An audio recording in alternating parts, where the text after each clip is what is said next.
தமிழக மக்கள் அனைவருக்கும் இனிய காலை வணக்கங்கள்.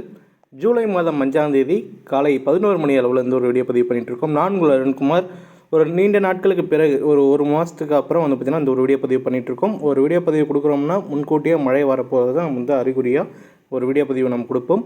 இன்றைக்கி இந்த ஒரு வீடியோ பதிவில் வங்கக்கடலில் ஒரு புதிய காற்றழுத்த தாழ்வுநிலை உருவாக போகிறது.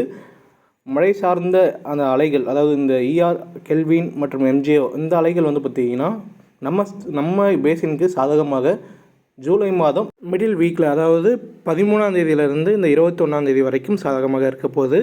இந்த இடைப்பட்ட காலத்தில் தமிழ்நாட்டில் பரவலான மழை பெய்யும்.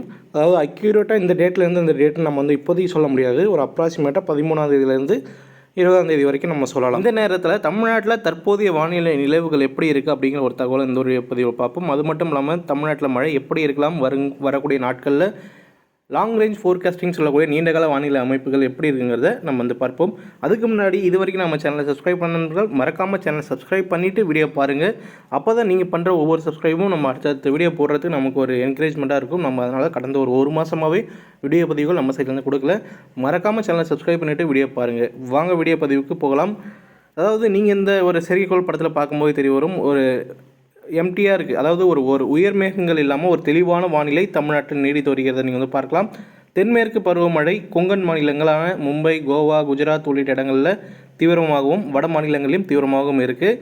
இந்த நேரத்தில் இந்த ஒரு தென்மேற்கு பருவமழை தீவிரம் குறையும், அதாவது வருகின்ற நாட்கள் படிப்படியாக குறையும். இருந்தாலும் தமிழ்நாட்டோட சென்னை, காஞ்சிபுரம், செங்கல்பட்டு, திருவள்ளூர், அதே போல் ராணிப்பேட்டை மாவட்டங்களில் சில இடங்களிலும், திருவண்ணாமலை, விழுப்புரம் மாவட்டங்களிலும் ஒரு சில இடங்களிலும் மழை பெய்து வருகிறது. இது பார்த்திங்கன்னா இந்த பாலக்காடு கணவாய் இந்த வழியாக வருகின்ற காற்றும் கர்நாடகம் வழியாக வருகின்ற தென்மேற்கு பருவ காற்றும் ஒன்று சேர்ந்து அந்த காற்று முறிவு காரணமாக ஒரு ஆங்காங்கே பார்த்திங்கன்னா ஒரு நாள் விட்டு ஒரு நாள் அல்லது 2 நாட்களுக்கு ஒரு வாட்டி பார்த்திங்கன்னா மழை பெஞ்சிட்ருக்கு. இந்த ஒரு நிலை தான் பார்த்திங்கன்னா அடுத்த ஒரு 10 நாட்களுக்கு இருக்க போகிறது.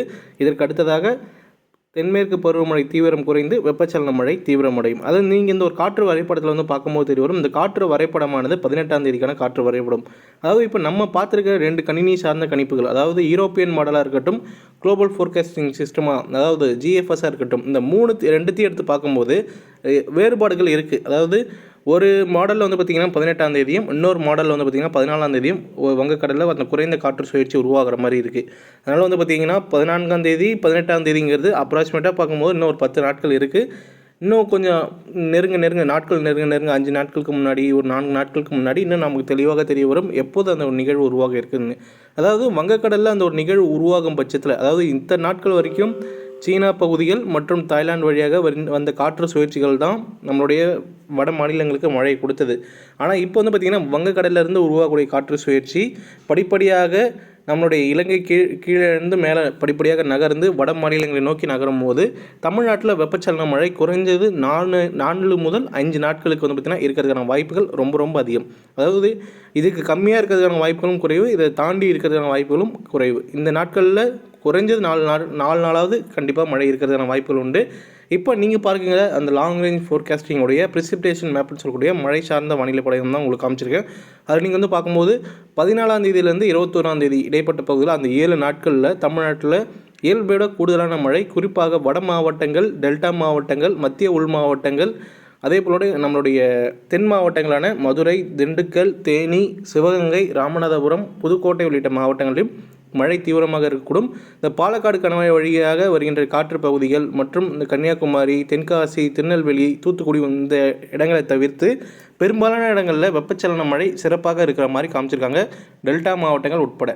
அதனால் இந்த ஒரு காற்று சுழற்சி எந்த இடத்துல உருவாகிறது, அது எத்தனாம் தேதி உருவாகுது, இது எந்த திசையை நோக்கி நகருங்கிறத நம்ம தொடர்ந்து கண்காணிக்க போகிறோம். இனி வரக்கூடிய நாட்களில் 2 நாட்களுக்கு ஒரு வாட்டி நம்ம சைட்லேருந்து வீடியோ பதிவுகள் கொடுக்கப்படும். இந்த 12ஆம் தேதி 13ஆம் தேதி வரைக்கும் தமிழ்நாட்டில் ஆங்காங்கே மட்டும் மழை காணப்படும். இந்த சென்னை, காஞ்சிபுரம், செங்கல்பட்டு, திருவள்ளூர், ராணிப்பேட்டை, வேலூர், திருவண்ணாமலை, விழுப்புரம் மாவட்டங்களில் மட்டும் இந்த முன்ன சொன்ன மாதிரி 2 நாட்களுக்கு ஒரு வாட்டி, 3 நாட்களுக்கு ஒரு வாட்டி மழை காணப்படுமே தவிர பெரும்பாலான இடங்களில் வறண்ட வானிலை மட்டும்தான் காணப்படும். அது வரைக்கும் மழை வாய்ப்புகள் பரவலான இடங்களுக்கு கிடையாது. 13ஆம் தேதிக்கு மேலே தான் நம்ம எதிர்பார்க்கலாம். அந்த 13ஆம் தேதியிலேருந்து 20ஆம் தேதிக்குள்ளே 4 நாட்கள் மழை பெய்யும். அது அந்த 4 நாட்கள் எந்த தேதியிலேருந்து எந்த தேதிங்கிறது நம்ம அடுத்த வீடியோ பதிவுகளை நம்ம தெளிவாக சொல்லப்படும். இப்போ இந்த ஒரு வானிலை படத்தை பார்க்கும்போது தெரிய வரும். அதாவது இந்த ஒரு மாதத்துக்கான வானிலை படம் நான் எடுத்து உங்களுக்கு காமிச்சிருக்கேன். இந்திய வானிலை மையத்துடைய வானிலை படம். அதில் நீங்கள் வந்து பார்க்கும்போது இன்னும் நல்லா தெளிவாக தெரிய வரும். 17ஆம் தேதியிலேருந்து டில் 31 ஜூலை, அதாவது இந்த மாத கடைசி வரைக்கும், அதாவது ஒரு மாதத்தில் பாதி நாள் வந்து பார்த்திங்கன்னா வறண்ட வானிலையும் மிச்ச பாதி நாள் வந்து பார்த்திங்கன்னா மழை நாட்களாகவும் தமிழ்நாட்டில் இருக்குது. அதாவது 14ஆம் தேதி வரைக்கும் 15ஆம் தேதி வரைக்கும் தமிழ்நாட்டில் வறண்ட வானிலை, ஆங்காங்கே லேசான மழையும், 15ஆம் தேதியிலேருந்து மாதம் இறுதி வரைக்கும் பரவலான மழையும் காமிச்சிருக்காங்க. இது நீங்கள் வந்து பார்க்கும்போது தெரிய வரும். அதாவது கீழே பாட்டம் இருக்கக்கூடிய அந்த 2 இமேஜ் பார்க்கும்போது உங்களுக்கு தெரிய வரும். அதனால் இந்த காலகட்டங்களில் வங்கக்கடலில் அடுக்கான காற்று சுழற்சிகள் உருவாக வாய்ப்பு. இந்த ஒரு காற்று சுழற்சிகள் காரணமாக வெப்பச்சலன மழை தீவிரமடையும். மே மாதம் ஒரு பரவலான மழை ஒரு 4 முதல் 5 நாட்கள் காணப்பட்டது. அதாவது கள்ளக்குறிச்சி, திருவண்ணாமலை, வேலூர், கிருஷ்ணகிரி, தருமபுரி இந்த மாவட்டங்கள்லாம் சிறப்பான மழை கிடைச்சது. இதை தாண்டி நம்ம தென் மாவட்டங்களையும் ஒரு சில இடங்களையும் டெல்டா மாவட்டங்களையும் பரவலான மழையும் கிடைச்சது. அதே போல் ஒரு நிகழ்வு வருகின்ற நாட்கள் ஜூலை மாதம் 13ஆம் தேதிக்கு மேலே 21ஆம் தேதி இடைப்பட்ட பகுதியில் நடக்கிறதுக்கான வாய்ப்புகள் உண்டு. இதுக்கு முக்கியமான ஒரு காரணம் ஈஆர் அலைன்னு சொல்லுவாங்க. அது வந்து பார்த்திங்கன்னா ஒரு மழை கொடுக்கக்கூடிய ஒரு ரோஸ்பி அலை, எம்ஜிஓ அலை, அது மாதிரி இது ஒரு அலை. இந்த ஒரு அலைப்பகுதி நம்ம இந்தியா பேசினுக்கு வருதுனால கொஞ்சம் ஸ்ட்ராங்கான ஒரு மழை மேக குவியல் இருக்கும். இந்த மழை மேக குவியல் வங்கக்கடலில் உருவாக்கக்கூடிய காற்று சுழற்சிக்கு வலு சேர்க்கும், ஈரப்பதத்தை தமிழ்நாட்டுக்கு கொண்டு சேர்க்கும். இதனால தான் வந்து பார்த்திங்கன்னா தமிழ்நாட்டில் வெப்பச்சலன மழை தீவிரமடைய போகிறது. அது தொடர்ந்து நம்ம பார்ப்போம். அடுத்தடுத்த வீடியோ பதிவுகளில் இன்னும் தெளிவான விளக்கங்களோடு, இன்னும் எக்ஸாக்டான டேட்டோடு அடுத்தடுத்த வீடியோ பதிவுகளை நம்ம சந்திப்போம். மறக்காமல் சேனலை சப்ஸ்கிரைப் பண்ணிக்கோங்க. நீங்கள் சப்ஸ்கிரைப் பண்ணால் மட்டும்தான் நமக்கு அடுத்தடுத்த வீடியோ போடுவதற்கு விருப்பம் வரும். அதனால் மறக்காமல் சப்ஸ்கிரைப் பண்ணிக்கோங்க. மீண்டும் அடுத்த ஒரு வீடியோ பதில் சந்திப்போம். வீடியோ பிடிச்சிருந்தா லைக் பண்ணுங்கள். உங்களுடைய கேள்விகளை கமெண்ட் செக்ஷனில் கமெண்ட் பண்ணுங்கள். அனைத்து கேள்விகளுக்கும் பதில் தரப்படும். மறக்காமல் நம்மளுடைய தமிழக வானிலை முகநூல் பக்கத்தை சப்ஸ்கிரைப் பண்ணிக்கோங்க, ஃபாலோ பண்ணிக்கோங்க. அதில் வந்து பார்த்திங்கன்னா தினசரி அல்லது வாரத்தில் 3-4 நாளாவது அப்டேட் நம்ம அதில் கண்டினியூஸாக கொடுத்துட்ருக்கோம். இதுக்கு நம்ம ஒரு நாளைக்கு 10 நிமிஷம் ஸ்பெண்ட் பண்ணுறோமோ அதில் 2 நிமிஷம் தான் ஸ்பெண்ட் பண்ணுறோம். ஆனால் அதில் அப்டேட் அடிக்கடி வந்துட்டுருக்கோம். அதையும் பாருங்கள். மீண்டும் சந்திப்போம். நன்றி, வணக்கம்.